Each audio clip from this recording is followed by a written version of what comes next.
Sheila Ralun, juara 1 The Academy Lesti Kejora, dikabarkan melaporkan suaminya Rizky Bilar ke Polres Jakarta Selatan. Laporan itu terkait kasus dugaan kekerasan dalam rumah tangga atau KDRT. Kabar ini sudah dibenarkan Kasihumas Polres Metro Jakarta Selatan, AKP Nurman Dewi. Menurut Nurman, laporan itu masuk pada Rabu malam. Nurman menjelaskan Lesti mengalami kekerasan fisik. Namun, ia tidak menjelaskan secara rinci terkait kekerasan yang diterima Lesti.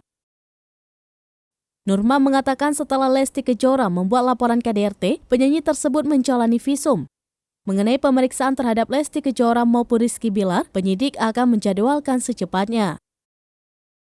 Hingga saat ini, pihak Lesti Kejora maupun Rizky Bilar belum memberikan keterangan apapun terkait laporan tersebut.